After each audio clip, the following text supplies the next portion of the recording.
Hello everyone and welcome to this week's video tutorial. It will be a continuation of the central cannon versus left riverbank horse variation. Uh, this is the first video of the new year and I wish everybody a prosperous year ahead. And I would also like to give my thanks to Master Xiangqi and Grandmaster Xiangqi for allowing me to use their work or their material in their book to produce this video. So without further ado, let us begin the board.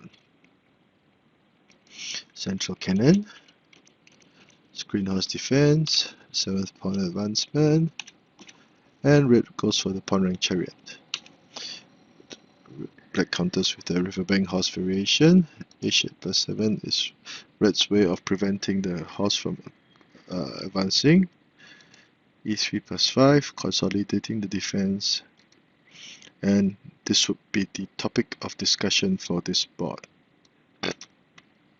Now, the topic of discussion, in this situation, red would choose to play or attack the black horse very early in the game with r2 equals to 4. This is a slow but steadfast approach. Now, there are the advantages of making this move would be that red would force black to reveal how he would deal with this horse very early on, and the red horse would have to move or be protected. And if it moved, the red horse will be able to play h7 plus 6 to be developed at the riverbank for attack. The downside is that black will be freed from the pin that red had applied initially. So usually red would attack, black would capture the pawn in this manner, and it is advised for red to attack with h7 plus 6. It would not be a good idea to play c8 equals to 9 for the 5-9 cannons variation, because after some development, black would be able to play this very important move of c2 plus 1, whereby black is prepared to play p3 plus 1 to dislodge the red chariot. And red would have to use up 1 or 2 more moves to deal with the chariot, so black will still be able to achieve a state of confrontation and also dislodge the chariot in this manner. And once the red chariot was dislodged, black can go full steam ahead to attack this flank as one of his major options. So that is why the c5-9 cannons is not a good idea. And this will be the position of discussion for this board. There were two major variations that were discussed. The first would be c8 equals to 7, and the other would be a4 plus 5. Now in variation A, black would play c8 equals to 7 to protect his horse and threaten to gain material later on. And he will also free himself from the pin. Now it is advised at this point for red to play r4 equals to 3, although it will be moving the same piece a few times to the board. Now the reasons for doing so is that c5 equals to 6 to adjust the formation would not be a good idea, neither would h6 plus 5. These two subvariations were given. In the first subvariation, red tries to develop or adjust his formation to deny the black horse a target of attack and hopefully put up some defense. But once c5 equals to 6 were played, black would not give chance and a breather and would attack with a cross riverbank rank chariot. Now the issue of this horse would now become a major problem, because if it advanced, black would capture the pawn and threaten to capture the horse again. If it retreated, again the black chariot would capture the pawn, and again the issue of this horse would be a major problem. So the only way for red to resolve this would be to protect the horse in this manner. And after c8 plus 2, black would immediately push b3 plus 1 forward. If the pawn captured, black would gain material. So at this point in time, it was advocated that red play c8 equals h6 plus 5. h6 plus 4 would not be a good idea, even though the cannon was now attacking the chariot. Black would simply retreat his chariot out of harm's way and defend this third rank in anticipation of the attack by the black horse. Let's say if red insisted on advancing the horse, threatening to go for the elbow horse checkmate, which is not viable now, or thinking that he could gain material with h6 plus 8 and threaten the black horse, Black would have a brilliant counter with h7 plus 6, whereby now the cannons would be linked and the horse would be attacking the red chariot. So red would have a headache trying to determine how he would deal with the issue of will have to deal with the issue of this chariot. It cannot retreat or the horse would capture it. And once it moved away, Black would advance the pawn and Black would have seized the initiative and commanded the advantage. So that is why h6 plus 4 is not a good idea and h6 plus 5 was advocated. But Black would simply capture the pawn and threaten the cannon, and there would not be any good intersections for the cannon to be played. And if c8 equals to 9 were played, Black would simply play r1 equals to 2, threatening to advance, attack, and also play p1 plus 1 to gain material. So red would be in all sorts of trouble, and Black would now have commanded the initiative on the board. Now that's why c5 equals to 6 to adjust the formation was not a good idea because of the threat of Black's r8 plus 5. Now what about attacking aggressively with h6 plus 5, which is quite a commonly used tactic in similar situations. Since the engine on the main force driving red's attack was the central cannon, Black would simply take it out and also threaten the horse and also again threaten to capture material. Although Black had spent several moves just to take out the central cannon, he will be compensated by halting red's attack for the moment. So, of course, red must capture the black horse, or he could go for the elbow horse attack and capture the chariot. And to trade on material, Black would seize the opportunity to push the pawn across the river. The elephant cannot capture it, or the horse will be lost. And after red tried to prevent the pawn from advancing, red would now advance his chariot to the riverbank and control the situation. But relatively speaking, the situation would have been diffused and simplified to such an extent that it would be very, very drawish. So that is why h6 plus 5 would not be a good idea, because red would want to keep things complicated so that he could attack. So h4 plus 3 is advocated. And how should Black now deal with the issue of the cannon being captured? r8 plus 2 is advocated. Now this would allow the chariot to protect the cannon, and it's one of the newer counters in this variation.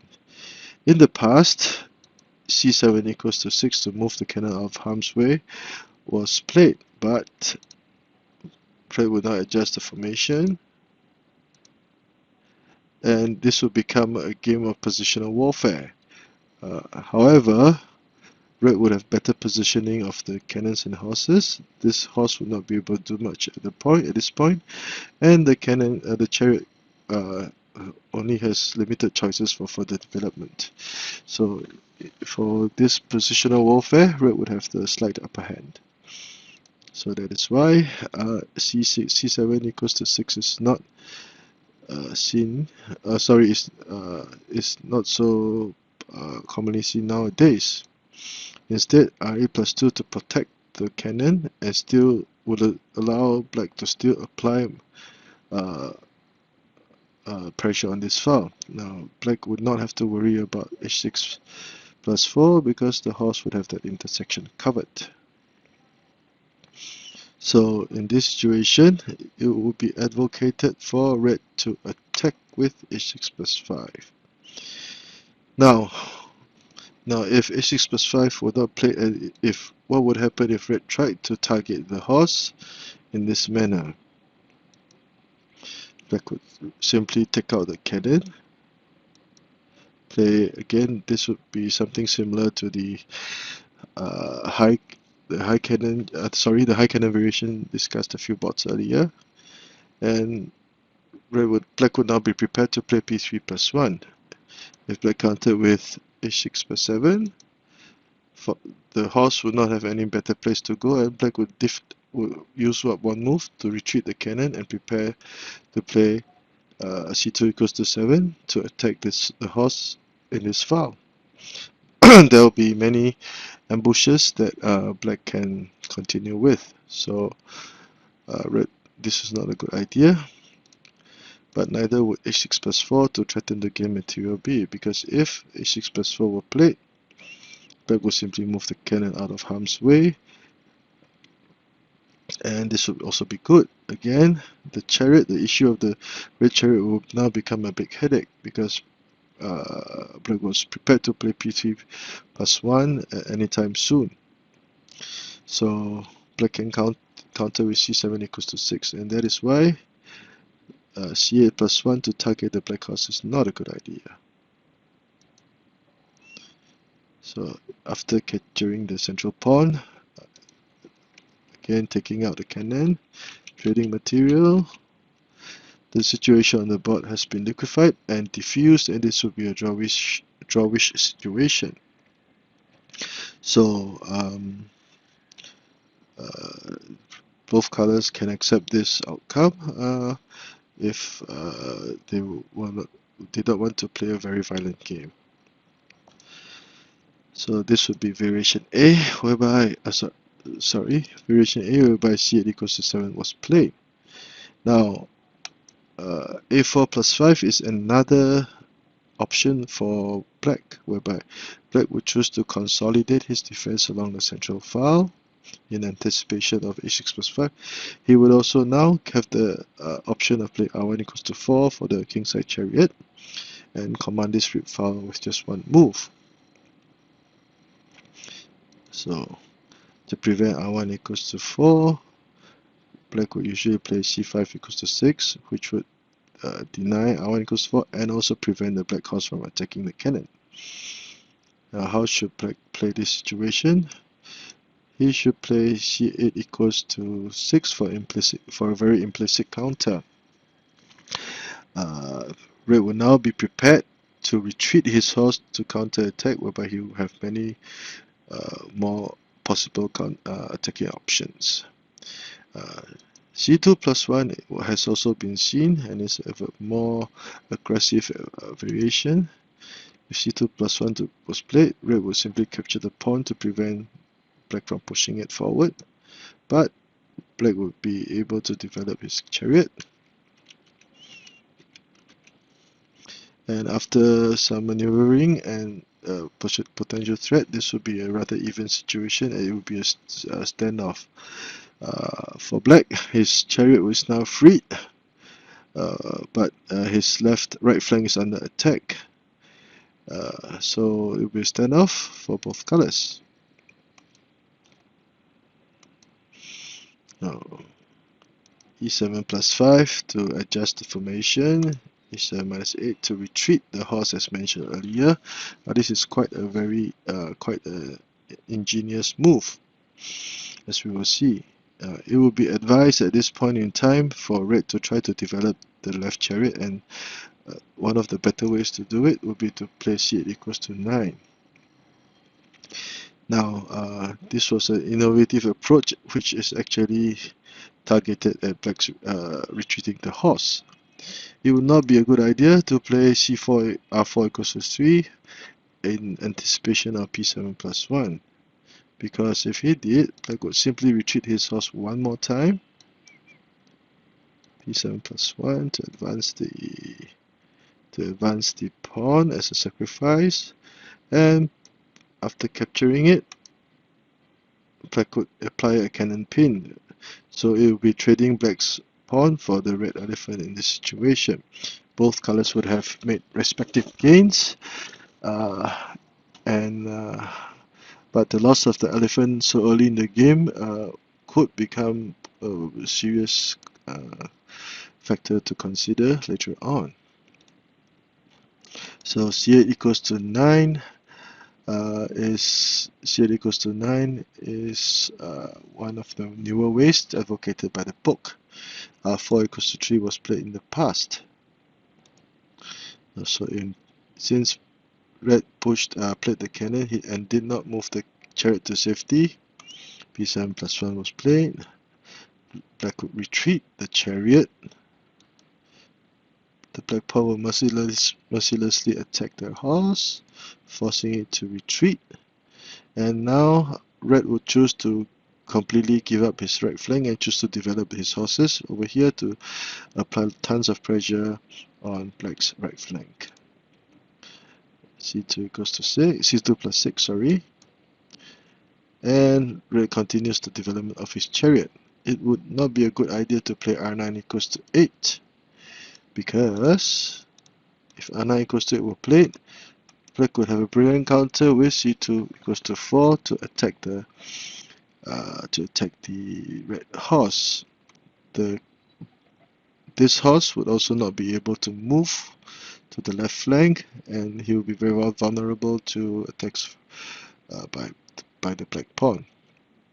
Now the issue of this horse would be tremendous, because if it moved r1 equals to 4, black would play r1 equals to 4, and the situation would suddenly become very intense. But black would be better in this situation. So that is why red should continue to play h5 plus 7. And black would finally get to traverse his cannon across the board and attack this flank. Now each color will now will be eyeing the enemy's flank, empty flank. So this is both colors can accept. If I were black, I would prefer playing black in this situation. Now there is some strategy or some military wisdom behind this variation. In the book, the author suggested that this line of thinking or this method of play was based on Sun Tzu's Art of War, whereby it was mentioned that those who excelled in warfare would first make themselves unconquerable and await the chance for the enemy to be conquered. So this is a very important line of strategy in Xiangqi, and it guides a lot of games. So a quick recap. In today's board, red would attack with r2 equals to 4 very early on in the game, and also as a prophylactic move against p3 plus 1. And there were two major variations. One would be to push the red horse to the riverbank, and the other would be to play